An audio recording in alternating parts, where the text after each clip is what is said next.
Hey, salam les amis, j'espère que vous allez bien. Bienvenue dans cette nouvelle vidéo. Nous allons continuer notre aventure sur le SaaS. Alors la vidéo sera un petit peu courte aujourd'hui. Nous allons juste faire une introduction ici du système de paiement Stripe et puis voir comment l'intégrer dans notre projet.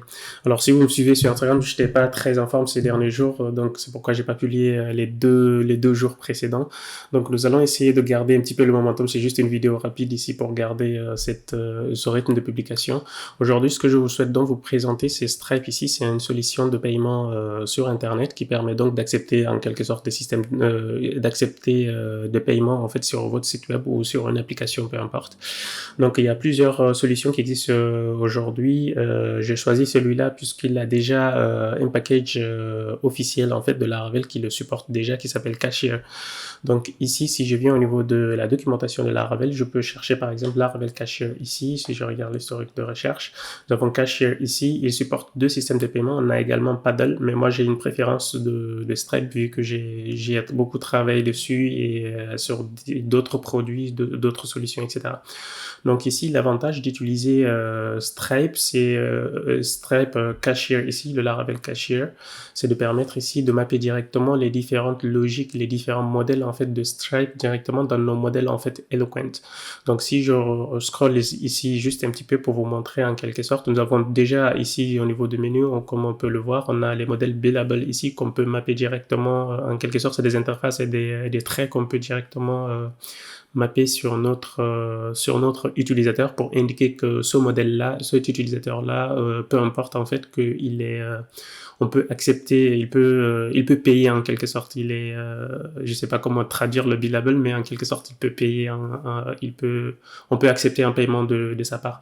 Et puis on a également tout un tas de mapping ici au niveau de l'API. On a juste des objets à appeler, on a une configuration une fois dans les points env, et puis tout le reste ici on travaillera en fonction des objets. Donc on n'est pas forcément obligé d'utiliser des API REST, ce genre de choses pour attaquer directement les API de REST. Tout est fait en arrière-plan avec ce package-là. Donc on a plusieurs systèmes ici. On peut avoir donc des customers comme je disais, et puis plusieurs systèmes de paiement. Ils acceptent normalement, ils acceptent presque tout, hein, comme on peut le voir là. Ils ont plusieurs systèmes de paiement. Ils acceptent même des virements, ce genre de choses. Donc c'est super très bien foutu. Et on a également une notion de souscription ici. On va beaucoup passer du temps dans les prochaines vidéos là-dessus en fait parce que c'est ce qui nous intéresse ici. Lorsqu'on développe un produit SaaS par exemple, on a envie que lorsqu'un utilisateur il s'abonne en fait à notre site web, supposons que je revienne ici au niveau des pricing, il choisit supposons un plan ici, on a envie que ce plan-là qu'il soit débité par mois en fait ou par an s'il choisit plus tard par an ici ou ce genre de choses. Donc c'est ça en quelque sorte notre but, c'est d'avoir ici ce système de récurrence qui permet donc de prélever ici nos utilisateurs, ce genre de choses. On peut également mapper ici des essais, par exemple, à ce niveau-là, on aurait pu, par exemple, dire que 7 jours d'essai, puis ensuite 7,99 € par mois, ce genre de choses. Donc, il y a tout un tas de possibilités qu'on peut changer. Et puis, on peut avoir directement les factures. Si on souhaite, on peut récupérer les factures ou nous-mêmes générer nos propres factures. Ça, il y a pas de souci. On peut avoir également les hooks ici, ce genre de choses. Donc, il y a tout un tas de choses ici qu'on pourra voir. Ici donc ce que j'ai fait, j'ai plusieurs, alors là j'ai repris ici une interface ici que j'ai renommée, sur laquelle j'avais travaillé il y a un petit moment. Ici c'est une interface de test en quelque sorte. Si vous souhaitez vous créer un compte ici directement, moi je suis déjà connecté sur l'application, c'est pourquoi il me redirige directement ici au niveau du dashboard. Mais en gros, c'est juste que je voulais pas montrer ici puisque j'ai plusieurs comptes à ce niveau-là. Donc, lorsque vous vous serez connecté, vous allez créer ici votre interface en fait d'administrateur, ce genre de choses ici. Et il y a une partie donc à ce niveau-là qu'on peut atterrir directement lorsqu'on est connecté. On a donc plusieurs paiements ici, ce genre de choses. On a des balances, des customers, ce genre de choses. qu'on peut directement travailler avec. Alors là, c'est pas des vrais trucs, c'est juste que c'est, comme je disais, donc c'est un projet sur lequel je travaille depuis un petit moment. Ça fait un petit moment que j'ai pas retouché cette partie-là, depuis 2022 d'ailleurs. Donc, si on va continuer donc sur ce même projet de test ici pour nos différents produits, pour nos différentes, pour les solutions de notre SaaS. Et puis, on a plusieurs rubriques à ce niveau-là. Lorsqu'on vient sur Home, les paiements, ici, on a notre système de paiement. Les balances ici, c'est notre crédit en quelque sorte. Alors là, c'est faux, hein, parce que c'est juste des paiements fictifs que j'ai passé depuis l'application lors de mes tests, ce genre de choses. On peut créer également ici des produits. Donc, c'est exactement ce que nous allons faire ici prochainement. On a ici la possibilité de créer un produit, d'uploader si on souhaite ici l'icône du produit, ce genre de choses, et puis avoir ici un système de paiement ici si on veut que ça soit récurrent en une fois par exemple. Ça peut être utile si on veut vendre un produit digital, ce genre de choses. Et puis donc pour la récurrence par exemple, c'est pour un abonnement pour notre SaaS par exemple. On aurait pu même avoir un espace ici de marketplace, ce genre de choses. Ici, marketplace, ici, pour pouvoir vendre des produits digitaux, ce genre de choses. Pour le moment, on va juste nous occuper sur le système ici de récurrence et d'abonnement. Donc ici, pour le faire, je vais déjà commencer à utiliser ici, à installer juste le package à cet endroit-là. Donc j'ai juste à copier cette partie-là et revenir au niveau de mon application, au niveau de mon éditeur plutôt. Donc ce que je peux faire ici, déjà, c'est alors là, j'ai fait plusieurs modifs que je souhaite, je pense que je vais les garder. Tac, tac, tac. Donc ici, je vais juste télécharger ici le package, l'installer au niveau de notre application. Et puis pour la migration ici, ce package-là, il vient avec plusieurs migrations ici. Il va venir avec plusieurs choses. Là, déjà, il a publié ici les différents packages, ce genre de choses. Donc là, si je fais git statute, donc on peut avoir ce système de migration en fait. Alors il y a plusieurs tables ici lorsqu'on installe le package ici qu'il va nous installer au niveau de notre au niveau de notre application. On peut soit les customiser et les faire nous-mêmes en fait. Alors moi, au début du projet, j'avais commencé, je pense, à créer différentes tables ici, notamment avoir ici cette table-là, product, ce genre de choses. Je pense que, je sais pas encore, je pense qu'on va d'abord créer les différentes... de toute façon, celle-là, on va la garder, on va dire. Mais on avait une table, il me semble, subscription, ce genre de choses ici, où on avait quelque chose qui ressemblait à cela. Donc ici, le but, c'est de pouvoir réutiliser ce qu'il nous offre déjà. J'ai pas envie de recréer ici les différentes choses. Donc à ce niveau-là, on va juste faire un extend ici de subscription de Stripe plus tard. Mais pour le moment, je vais le laisser comme ceci. Et vu qu'on a installé ici le package, donc on peut donc publier ici les différentes migrations. Donc alors ici on a la possibilité, alors moi j'ai envie d'avoir ici les différentes migrations. On aurait pu directement faire un migrate ici, il va le lancer au niveau de Cashier Service Provider, il va directement l'appeler, mais ça c'est pas ce qui nous intéresse en fait. On a envie d'avoir ici directement les différents packages à cet endroit là pour pouvoir les installer et les éditer si besoin. Donc c'est pour ça qu'on va essayer de les publier en fait, les migrations, avant de lancer cette commande là. Donc ce que je vais faire, donc je vais lancer cette commande là. Donc on aura artisan vendor, ça, tac, quelque chose comme ça ici. Hop, ah non, c'est ça, tac tac tac. Je vais donc faire quelque chose comme ça ici. Donc là, on voit bien qu'il nous a copié des fichiers à cet endroit-là. Donc si je fais un git statute ici, on voit les customers, les subscriptions et les subscription items ici. Donc si je reviens au niveau de notre application ici, de la partie database, ici, nous avons donc la partie migrations ici. Ils nous ont rajouté ici les 3 migrations en quelque sorte, donc comme on peut le voir ici.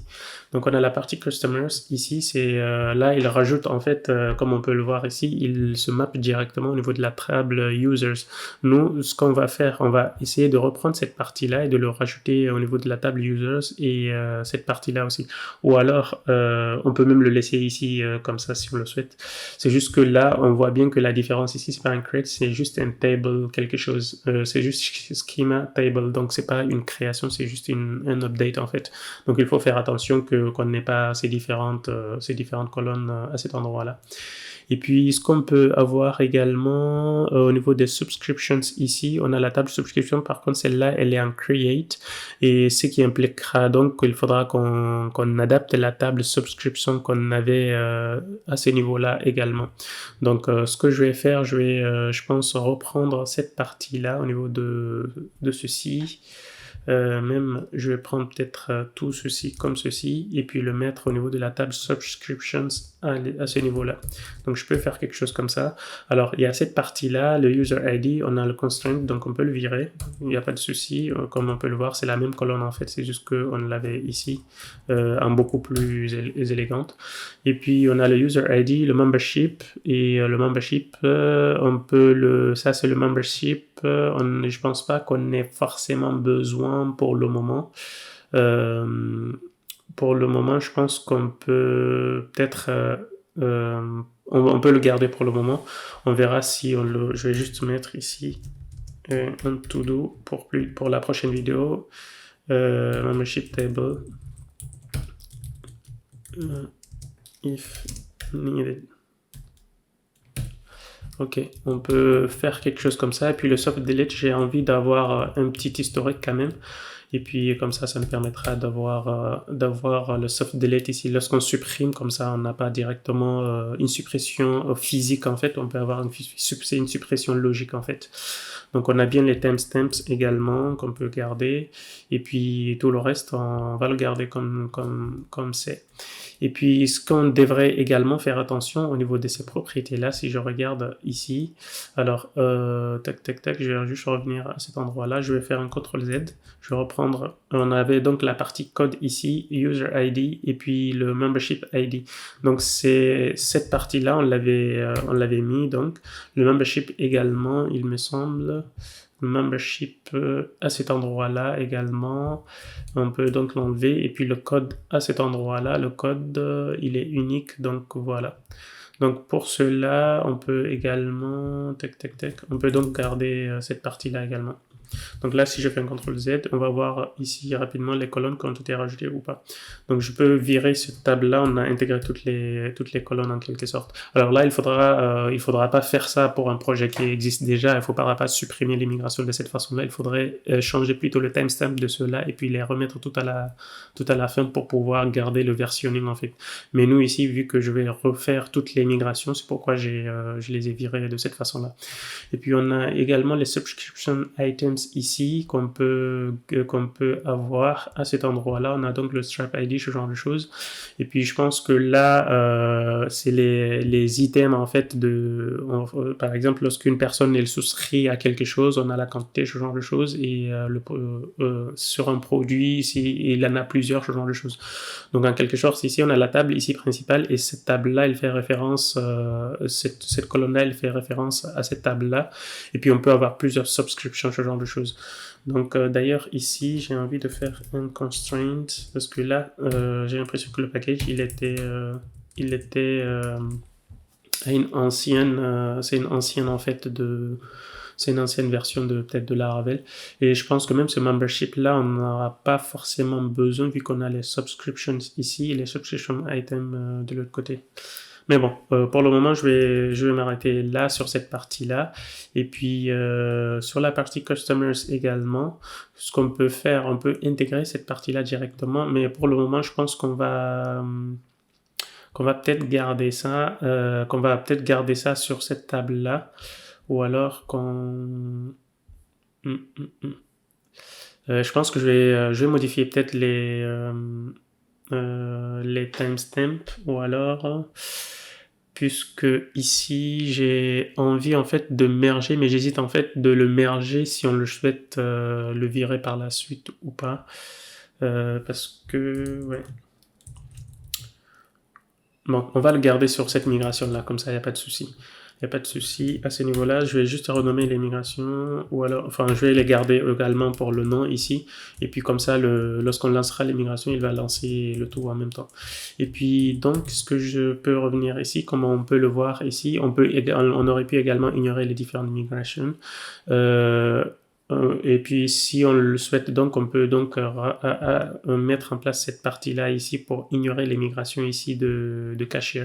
Alors c'est ce que nous allons faire vu qu'on a déjà dumpé en quelque sorte ici la table de migration. Pour le moment, si je fais ça, on va voir en quoi ça consiste. Donc PHP Artisan migrate fresh seed ici.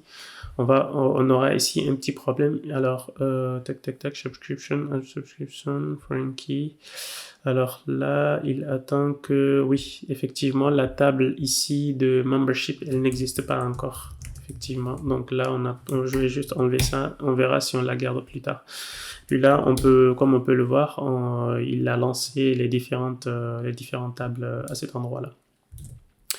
Et puis, on aurait pu également ignorer les différentes migrations, comme ça, si on avait, supposons, des modèles qui supportaient déjà, si on avait fait déjà les choses là comme il se doit depuis le début, on n'aurait même pas eu de les dumper et de faire cette partie-là, donc on aurait juste eu à les ignorer. Et comme ça, on continuerait à les utiliser ici.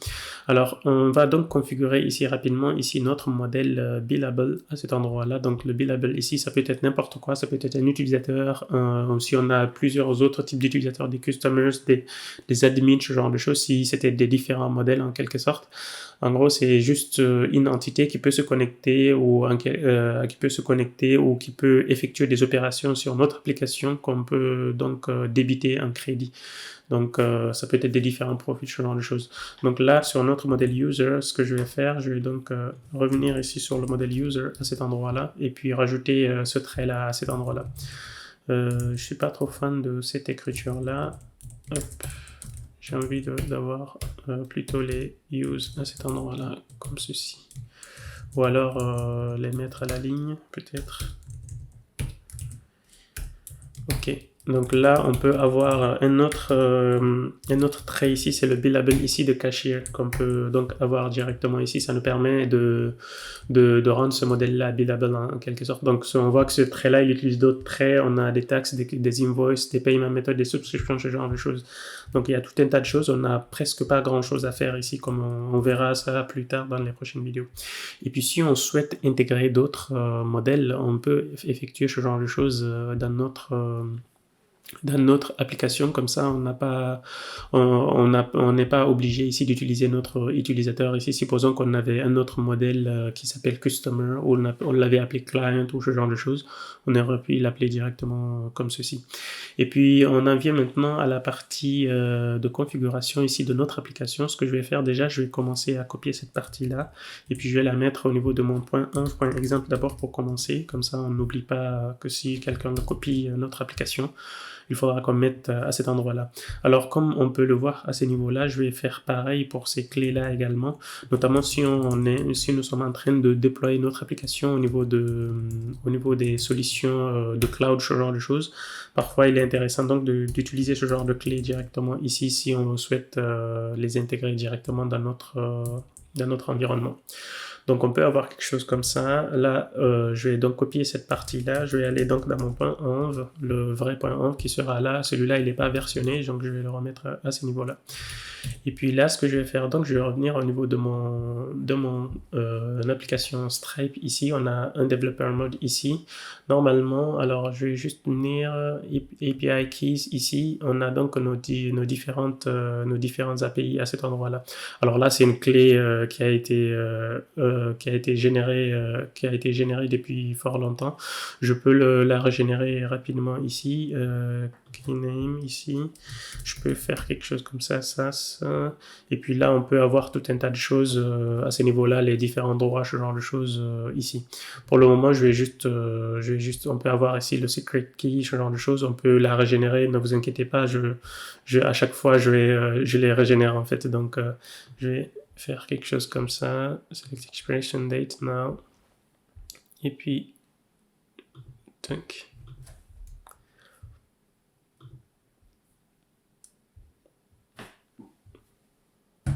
Donc là, je suis en train de d'utiliser le OAuth. Voilà, là on voit bien qu'il a régénéré ici cette clé-là. Je peux également régénérer celle-là aussi. Donc je vais faire exactement pareil. à cet endroit-là.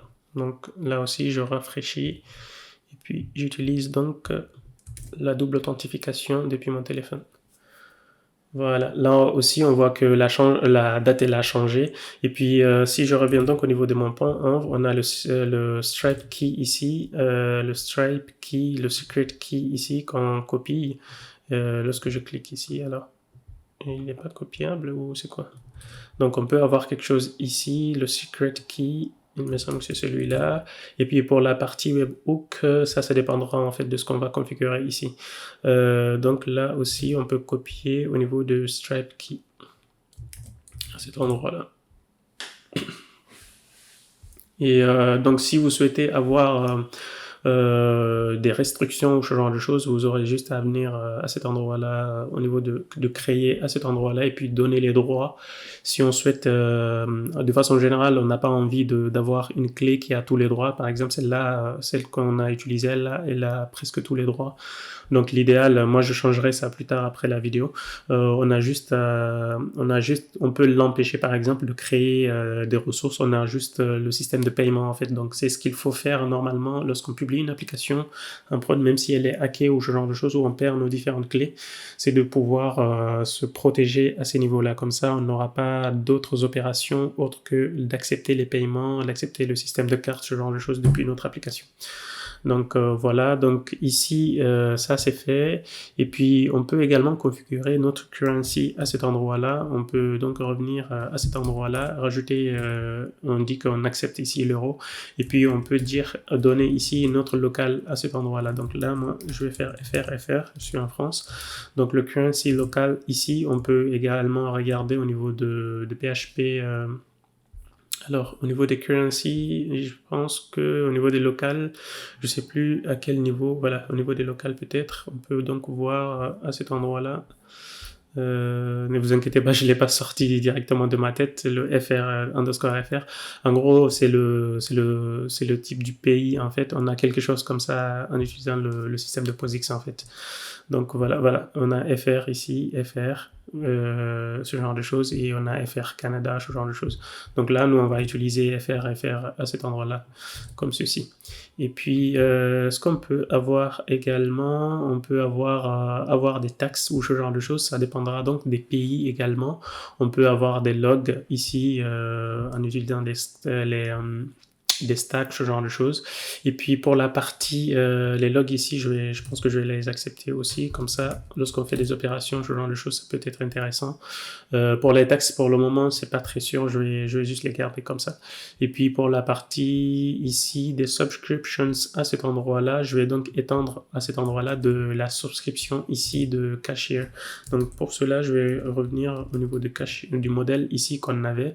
Et puis je vais étendre ici, je vais pas étendre de celui-là, en fait je vais étendre du subscription ici de Cashier. Donc lorsque je fais ça, subscription de Laravel Cashier ici. Alors c'est un modèle Eloquent ici qui a tout un tas de propriétés ici directement où on peut utiliser différentes opérations directement, comme ça on n'a pas à refaire les choses ici. Alors enfin j'aurais voulu avoir ce genre de choses ici, ça aurait été plus, je pense, plus intéressant d'avoir tout ça en termes de traits, mais bon, malheureusement, on n'a pas ça forcément, donc ça veut dire que notre modèle Eloquent ici, si on avait une classe parente, en fait, il aurait fallu qu'on la change ou qu'on les intègre ici, nos différents traits de façon manuelle à cet endroit-là. Donc pour le moment, je vais juste enlever ça. Comme on peut le voir ici, il est en donc d'un modèle ici Eloquent à cet endroit-là. Donc c'est pareil à ce niveau-là, c'est juste qu'il rajoute des fonctionnalités comme on a vu. Et puis je pense que pour le moment on est bon à ce niveau-là, on a des subscription items, ce genre de choses, et puis normalement on est bon à ce niveau-là. Et puis pour les produits, on verra donc à ce niveau-là, on a la partie webhook aussi qu'on peut rajouter également. On a les différents événements lorsqu'il y a par exemple des paiements ou ce genre de choses, comme on peut le voir ici de l'historique que j'avais effectué dans un autre projet depuis un petit bout de temps maintenant. et puis on peut intégrer des applications, ce genre de choses. Donc pour cela, il n'y a pas de souci. Et puis il faudra donc qu'on crée ici nos différents produits, mais pour le moment, je pense qu'on va s'arrêter là au niveau de la configuration ici. On va garder la vidéo très léger à ce niveau-là. C'est juste une vidéo de configuration. Dans la prochaine vidéo, on va créer donc nos produits et mapper cela directement au niveau de notre interface à ce niveau-là. Lorsqu'on cliquera ici, il faudra donc qu'on choisisse ici déjà nos différents produits. Et puis on aura donc en gros 3 produits, Basic, Gold et Premium. Et puis donc lorsqu'on cliquera, on mappera chaque produit ici à son ID, Stripe, etc. Donc voilà, on s'arrête là pour cette vidéo et puis on se retrouve donc à la prochaine. À très vite, ciao. Ciao.